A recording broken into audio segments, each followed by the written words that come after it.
ඔන්න ඉන්නවා බඩගින්නෙන් පිපාසයෙන් අතිශයින් පීඩාවට පත්වෙච්ච මිනිසෙක් ඉන්නවා.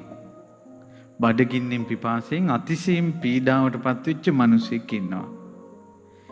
ඒ මිනිසයා ඉදිරියේ සුවඳ ප්‍රණීත කෑමක් තියෙනවා. හැබැයි ළඟ ඉඳලා එක්තරා පුරුෂයෙක් කියනවා පින්වත කන්න එපා. ඕක සුවඳයි තමයි, රසයි තමයි, ප්‍රණීතයි තමයි. ඔබත් ගොඩාක් බඩගින්න ඉන්නේ, පිපාසෙන් ඉන්නේ, ඔබට කන්න හිතෙනවා තමයි. කන්න එපා. මේ කෑමට විස දාලා තියෙන්නේ. දැන් මොකද කරන්නේ? මෙයාට කණ්ඩමයි හිතෙන්නේ. සුවඳ ප්‍රණීත කෑමක් තියෙනවා. එක්කෙනෙක් කියනවා ඕක කන්න එපා, විස දාලා තියෙන්නේ කියලා. අර කියන කෙනාගේ වචනේ විශ්වාස කළොත් විතරයි මෙයා මේක නොකා ඉන්නේ. නැත්තම් කනවා. ආන්නේ වගේ රාගෙන් දෙවි දෙවි ඉන්න කෙනාට ෆෝන් එකක් හම්බ වෙනවා. ඇතුළෙත් පිපාසේ කෑමක් තියෙනවා. කෙල්ලන් හොය හොයා සල්ලාල වුණ හිතට මේන්න කෙල්ලු චැට් කරනවා. බඩගින්නක් තියෙනවා, කෑමක් තියෙනවා.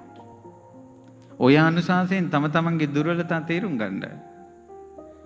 තමන්ටත් බඩගින්න තියෙනවා, කෑමක් තියෙනවා. එක්කෙනෙක් එපා කියනවා. කවුද එපා කියන කෙනා? ඒ තථාගත අරහත් සම්මා සම්බුදුරජාණන් වහන්සේ දේශනා කරනවා මේ පංච දුෂ්චරිතේ කරන්න එපා. දුෂ්චරිතේ කරන්න එපා කියනවා. එච්චරයි කියන කෙනෙකුට ඉන්නේ. ඒ ශාස්ත්‍රෝන් වහන්සේගේ වචනේ කල්යාණ මිත්‍රෙක් කියනවා. එච්චරයි කියන කෙනෙකුට ඉන්නේ. බටහිර ලෝකෙට මේ ආවේගය හෝ මේ දෙවිල්ල හෝ මේ රාගදේශ මොහ ඔවුන්ට ප්‍රශ්නයක් විදිහට ඔවුන් කතා නොකරන්නේ ඇයි? ඔවුන්ට බඩගින්න තියෙනවා, කන්න කෑම තියෙනවා. කනවා. අවසානයේ මාරාන්තික දුකට හෝ මරණයටපත් වෙනවා. නිරයෙන් කෙලවර වෙන්නේ. නිරයෙන් කෙලවර වෙන්නේ. ඉතින් ඔය උපමාව ඔය වචනෙන් දෙකෙන් කිව්වට නුවණැති කෙනා තවත් සිහි කරන්න ඕන. අපි කාටත් තියෙන ප්‍රශ්නයක් ඔය උපමාවේ තියෙන්නේ. ඒ තමයි බඩගින්න පිපාසෙත් තියෙනවා, කෑමක් තියෙනවා. ඉස්සර වගේ නෙවෙයි, දැන් වැඩි. ඉස්සර මිනිස්සෙකුට ආවේගයක් ආවොත් ඒ මිනිස්සයා ඒ වෙලාවේ නෑ හොයාගෙන යනකොට තරහ නැති වෙනවා. දැන් එහෙම නෙවෙයි, තරහ ආපු ගම ෆෝන් එක ගන්නවා, කතා කරනවා, බයිනවා. ඔව්ද නැද්ද? දැන් ළඟ තියෙනවනේ යන්ත්‍රේ. ඉස්සර මිනිස්සෙක් ගැන තරහ ආවේගයක් ආපු ගමන් ලියමනව පෙස්සමක් ලියනවා. බාගෙට ලියනකොට ඇති හිතෙනවා. දැන් එහෙම නෑ. ගත්ත Facebook එකට දැම්ම අපවාද, නින්දා. ඉස්සර වයසක හාමුදුරුවමක් මං ගෙදර ඉන්න කාලේ මාත් එක්ක කතා කරමින් කිව්වා ඈන්කොල්ලෝ නෑ නායක හාමුදුරන්ට තරහ යන්නේ. මං ඇහුවා නායක හාමුදුරන්ට තරහ යන්නේ නැද්ද? නායක හාමුදුර ඒ වෙලාවේ ඔළුව අත ගෑවා. ඊට පස්සේ කිව්වා මේ කොල්ලෝ මට තරහක් ගියාම මං ඔළුව අත ගන්නවා කිව්වා. මං ඇහුවා ඇයි කියලා. එතකොට මට හිතෙනවා කිව්වා මං මහණොන්නාන්සේ නමක්, මං හාමුදුරුව නමක් තරහ ගන්න හොඳ නෑ කියලා. මම්මගේ ඔළුව අත ගාලා මට අවවාද කරගන්නවා කිව්වා. ඇත්තටම ඒ පරිණතකම එන්නේ වයසත් එක්ක. මේ නාඩගම් නටන තරුණ ලෝකෙ නෙවෙයි. ඒ ඇත්තන්ගෙන් උපදෙස් ගන්න ඕන. මෝරපු අයගෙන් උපදෙස් ගන්න ඕන. දවසක් ගෙදරක රණ්ඩුවක් වෙලා අම්මා තාත්තට කිව්වා එක ගෙදරක තාත්තේ මේ කිව්වා පුතාලා තාත්තා මේකට කලබල වෙන්න එපා. පුතාලා ඒ තාත්තා කිව්වා හාමිනේ මම කන්නේ බත් මිසක් තනකොළ නෙවෙයි කිව්වා. ඒ කියන්නේ කලබල වෙලා පහත් මිනිහෙක් විදියට හැසිරෙන්න මම තනකොළ කන හරකෙක් නෙවෙයි කිව්වා. මම බත් කන මිනිසෙක් කිව්වා. ඔබ බලන්න ඔබගේ ජීවිත ඔබගේ ගෙදර බත් කන මිනිස්සුද එහෙම නැත්නම් වෙන කවුද ඉන්නේ කියලා. මිනිසෙක් විදිහට ඉපදිලා මොහොතක් ඉවසා ගන්නවත් බැරි වුණොත් අනේ මේ ජීවිතේ ඒ නිසා දැන් දරුවනේ කෙලෙසුත් ඕන තරම් අපේ තියෙනවා. කෙලෙස් වලට ඕන දේවලුත් ඕන තරම් තියෙනවා. බනින්නත් අපිට ඕන තරම් හිතෙනවා. බනින ක්‍රමත් තියෙනවා. අපි ගොඩක් ඉස්සර මේ කැලෑපත්‍ර ගහන්නේ මුළු ගමටම පේන්නනේ. දැන් එහෙම නෙමෙයි. ලෝකෙටම පේන්න කැලෑපත්‍ර ගහන්න පුළුවන්. තරහක් ආපුම දේවාල සූදානම්. හදුනියම් කරන අය සූදානම්. ඔවුන්ගේ ඩියුටිය කරන්න. අපේ ආවේගයට ඒ ආවේගයට ඕන දේ දෙන්න හැමතැනම සූදානම්. ඒත් එක්කෙනෙක් ලෝකේ කියා හිටිනවා එපා කියලා. අර විස කෑම කන්න එපා කියලා. එතකොට දරුවනේ මේක නොකා ඉන්න නම් අපිට කියන කෙනා ගැන විශ්වාසය ඕන. කියන කෙනා ගැන විශ්වාසය ඕන. ආවේගය පාලනය කරගන්න පිරිසිදුම ප්‍රතිපදාවක් කියන්නේ. කියන කෙනා ගැන විශ්වාසය ඕන. විශ්වාසය නම් තමයි යා කියන දේ අපි විශ්වාස කරන්නේ. අපිට මේ මහාන වෙන්න අපි මහමෙවුනාවේ පැවිදි වෙනකොට අපිට ලොකු ස්වාමීන් වහන්සේ ගැන ලොකු විශ්වාසයක් ඇති වුණා. ඒකයි ගම් නියංගම් සිසාරා අපි පොඩි කොල්ලෝ ඉස්කෝලේ ගිහිල්ලා ඉවර වෙලා තරුණ කොල්ලෝ අපි පුංචි මල්ලක රෙදි කැල්ලක් දාගෙන අපි මහාන වෙන්න ආවේ.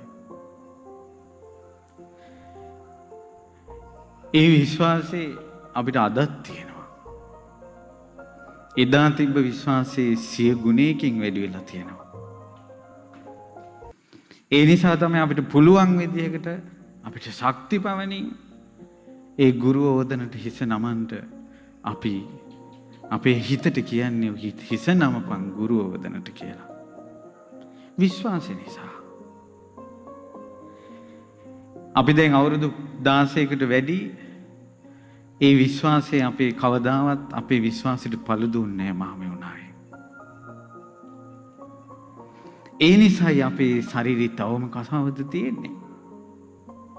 ඒ නිසායි ඔබටත් අද මේ ධර්මය ඇහෙන්නේ. දරුවනේ මේ හිත දමනය කරගන්න නම් ඒ හිත දමනය කරන ධම කිව්ව කෙනා ගැන විශ්වාසය ඇති කරගන්න. ඒ තථාගත අරහත් සම්මා සම්බුදුරජාණන් වහන්සේ ගැන. ඒ බුදුරජාණන් වහන්සේ ගැන විශ්වාසය ඇති කරවන්න ඒ බුදුරජාණන් වහන්සේගේ ජීවිතයේ ක්වොලිටිස් බලන්න. මොනවද තියෙන සුදුසුකම්? උන්වහන්සේ මෙතෙක් කාලයකට අසත්‍යයක් කියලා තියනවාද? උන්වහන්සේගේ ජීවිත කාලය පුරාවට උන්වහන්සේට වැරදිච්ච තැනක් තියනවාද? කියපු දේවල් සත්‍යද අසත්‍යද කියලා හොඳට බලන්න. ඒ විදිහට ඒ බුදුරජාණන් වහන්සේ තේරුම් ගන්න පුළුවන් හොඳ ක්‍රමයක් කියන්නද? ඒ තථාගත අරහත් සම්මා සම්බුදුරජාණන් වහන්සේගේ පිරිසිදු ජීවිතය රතු පළසක තියෙන වෛරොඩියක් වගේ බැබලෙන. වලාකුළු නැති අහසේ තියෙන හිරු මණ්ඩලක් වගේ බැබලි ඒ උතුම් බුදුරජාණන් වහන්සේගේ සම්බුදු ජීවිතය අපිට පෙනෙන පොතක් තියෙනවා. මොකක්ද ඒ පොත? ආචාර්ය මනුස්සෝ. ආචාර්ය මනුස්සෝ ඒ උතුම් පොත් වහන්සේගෙන් සම්මා සම්බුදුරජාණන් වහන්සේගේ නිකලල් පවිත්‍ර පිරිසිදු උතුම් ආනුභාව සම්පන්න ජීවිතය එච්චර මිනිස්සෙකුට කියා දෙන වෙනත් පොතක් නෑ. වර්ණනා කරන්න මා වචන දන්නෙත් නෑ. තරුණ පුතෙක් කිව්වා ඒ කොල්ලා ෆෝන් එකේ ඉඳලා රෑ එළි වෙනකල් ඇස් දනවා. මන් ළඟට අඬාගෙන ආවා. මං ගෝ පුතා උඹ කැමති නම් මේක අයින් කරපන් ෆෝන් එක අයින් කළා. දැන් වත් පිළිවෙත් කරගෙන හිටියා. මං ගෝ මේ පොත කියවපන්. ඊට පස්සේ ළමයා දවසෙන් දෙකකින් පොත කියවුවා. කිව්වා ස්වාමීනි මං ඇඬුවා ගොඩාක්. මගේ ඇස් දෙක දැන් සීතලයි. රාගික දේවල් බලලා ඇවිලිච්ච ඇස් බුදුරජාණන් වහන්සේගේ ජීවිතය ගැන කියවලා සීතල කරගන්න. පින්වත් දරුවනේ. නවකතා කෙටි කතා පත්තර කියවලා කෙලෙස් කහට අතුල්ලා ගත්ත ඇස් බුදුරජාණන් වහන්සේගේ සම්බුදු දිවිය ගැන කියවලා ඇතිවෙන ශ්‍රද්ධා වතුරෙන් සෝදාහරින්න. ඒ දහම් පොත මනවින් කියවගෙන යනකොට විශ්වාසයක් ඇති වෙනවා. හිතට හැඟීමක් ඇති වෙනවා. ඒ භාග්‍යවත් අරහත් සම්මා සම්බුදුරජාණන් වහන්සේ ඒකාන්තයෙන්ම ආශ්චර්යයි කියලා. ඒ විශ්වාසයේ හිතට ඇතිවෙන්න අපිට බුදුරජාණන් වහන්සේ නිරේ ගැන යමක් කිව්වාද ඒක සත්‍යයි කියලා හිතෙනවා. පිම්පව් ගැන කියපු දේවල් සත්‍යයි කියලා හිතෙනවා. අන්න ඒ ශක්තිය අපිට ඇති වුණොත් අපේ අතින් වෙන දුෂ්චරිතේ වළක්ව ගන්න පුළුවන්. සරණක් හිතට ආපු ගමන් නවත්ත ගන්න පුළුවන්. මේ වගේ ගහකට අරක්ගෙන හිටියා දෙවඟනා. අලව් නුවර අග්ගලාවේ. ඊට පස්සේ අග්ගලාවේ විහාර කර්මාන්ත කරන භික්ෂුවක් ඒ ගහ කැපුවා. කපන්න හදනකොට දෙවඟ පෙනී ඉඳලා කිව්වා ස්වාමීනි මම මේ විමනට අරක්ගෙන ඉන්නේ. ඒ නිසා මේක කපන්න එපා. ඔහෙලා යන තැනකට යනවා කියලා ගහ කැපුවා. ඒ විමාන දේවතාවුන්ට ඒ ගහ ඒ ජීවිතෙත් එක්ක බද්ධයි. ඒක විස්තර කරන්න මට තේරෙන්නේ නැහැ. ඒ ගහ කපනකොට දේවතාවාගේ පුත්‍රයෙකුගේ අතක් පෑරුණා. දේවතාවිට කෝපය ආවා මේ භික්ෂුව දැන් මන් නසනවා කියලා. එතකොටම හිතුණා ඒ භාග්‍යවතුන් වහන්සේගේ දරුවෙක් මේ මම බුදුරජාණන් වහන්සේට පැමිණිලි කරනවා කියලා. අන්න ආවේගීට ආවට සරණක් තිබ්බා. ශාස්ත්‍රුන් වහන්සේට පැමිණිලි කළා. දේවතාවි සාදු දේවතාවි මේ ආවේගී පාලනය කරපු එක. ඔබ යම් විදිහකට ওই භික්ෂුව මැරුවා නම් ඔබ නිරේ උපදිනවා. අන්න අසවල් තැන විමානයක් තියෙනවා. ඒ විමානෙට අරක් ගන්න. සංඝයාට සිල්පදයක් පැනුවා. ගස් කොළන් සිඳලීම පචිතයවතක් කියලා. භික්ෂුව කරපු වැඩේ වැරදි. ඇත්තටම කොච්චර අසාධාරණයිද? ඒත් තමන්ට කරපු දේ කොච්චර අසාධාරණ වුණත් තමන් ද්වේෂයෙන් නම් අරයගෙන් පරිගන්නේ ඒ කර්මය තමන්ට. මේ කර්මයේ ඉදිරියේ සාධාරණ අසාධාරණ බව බලපාන්නේ. සාධාරණ අසාධාරණ බව බලපාන්නේ සසරේ යන සත්වයන්ගේ මාපකයට. සංසාරයෙන් නිදහස් වෙන අයගේ මාපකේ තමයි කුසල්ද අකුසල්ද පින්ද පව්ද කියන කාරණාව. ඒ නිසා මේ සත්‍ය පිළිගන්න බුදුරජාණන් වහන්සේගේ ජීවිතයට පහදින්න ඒ ධර්මයට පහදින්න ඔය ඇස්වලින් මේ දරුවන්ගෙන් ගොඩාක් අය පින්නට ලැබිච්ච ඔය ඇස්වලින් පව් කරලා තියෙනවා. ඔය පව් ගෙවෙන්න මැරෙන්න කලින් සිය වතාවක්වත් මේ සම්බුදු සිරිත කියවන්න.